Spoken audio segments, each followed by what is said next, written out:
New Zealand ਵਸਦੇ ਪੰਜਾਬੀ ਭਾਈਚਾਰੇ ਵਿੱਚ ਉਸ ਸਮੇਂ ਸੋਗ ਦਾ ਮਾਹੌਲ ਛਾ ਗਿਆ ਜਦੋਂ 22 ਸਾਲਾ ਪੰਜਾਬੀ ਕੁੜੀ ਸ਼ਿਵਮ ਕੌਰ ਉਰਫ ਖੁਸ਼ੀ ਦੀ ਮੌਤ ਦੀ ਖਬਰ ਪ੍ਰਾਪਤ ਹੋਈ। ਇਹ ਹਾਦਸਾ 4 ਜਨਵਰੀ ਦੀ ਸ਼ਾਮ ਤਕਰੀਬਨ 4 ਵਜੇ ਉਦੋਂ ਵਾਪਰਿਆ ਜਦੋਂ ਸ਼ਿਵਮ ਕੌਰ ਆਪਣੇ ਕਾਰ ਚਾਲਕ ਸਾਥੀ ਨਾਲ ਕੈਂਬਰਿਜ ਕੋਲ ਪੈਂਦੇ ਟਾਉਪੀਰੀ ਟਾਊਨ ਜਾ ਰਹੀ ਸੀ। ਇਸ ਦੌਰਾਨ ਸੜਕ ਵਿਚਕਾਰ ਹੰਪ ਸਪੀਡ ਬ੍ਰੇਕਰ ਤੋਂ ਲੰਘਣ ਦੌਰਾਨ ਉਸ ਦੀ ਕਾਰ ਬੇਕਾਬੂ ਹੋ ਕੇ ਟਰਾਂਸਫਾਰਮਰ ਵਿੱਚ ਜਾ ਟਕਰਾਈ।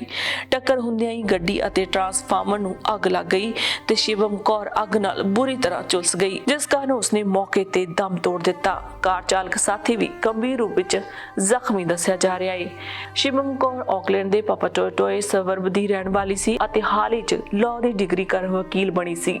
ਸ਼ਿਵਮ ਆਪਣੇ ਮਾਪਿਆਂ ਬਲਦੇਵ ਸਿੰਘ ਅਤੇ ਰਾਜਿੰਦਰਪਾਲ ਕੌਰ ਕੋਲ ਇੱਕ ਵੱਡੇ ਭਰਾ ਨਾਲ 2015 ਤੋਂ ਆਕਲੈਂਡ ਵਿੱਚ ਰਹਿ ਰਹੀ ਸੀ। ਇਹ ਪਰਿਵਾਰ ਵਿੱਚ ਸਭ ਤੋਂ ਛੋਟੀ ਸੀ। ਸ਼ਿਵਮ ਦਾ ਪਰਿਵਾਰ ਆਪਣੀ ਧੀ ਨੂੰ ਗਵਾਉਣ ਤੋਂ ਬਾਅਦ ਸਦਮੇ ਵਿੱਚ ਹੈ ਤੇ ਪੂਰੇ ਪੰਜਾਬੀ ਭਾਈਚਾਰੇ ਦੇ ਵਿੱਚ ਸੋਗ ਦੀ ਲਹਿਰ ਛਾਈ ਹੋਈ ਹੈ।